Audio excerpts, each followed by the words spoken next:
நம்ம எந்த வேலை செய்யறோங்கிறது முக்கியம் இல்லைங்க, செய்யற வேலை மனசுக்கு பிடிச்சி செய்யறோமா அதான் முக்கியம்.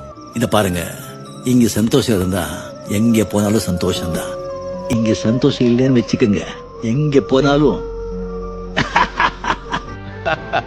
வாழ்க்கையில எல்லாமே சந்தோஷமா இருந்தா என்ன அதாவது வாழ்க்கையே கிடையாது. அது கஷ்டங்க இருந்தா தானே வாழ்க்கை.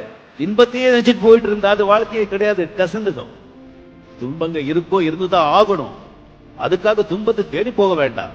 பட் வந்தா ரொம்ப நொந்து போக வேண்டாம்.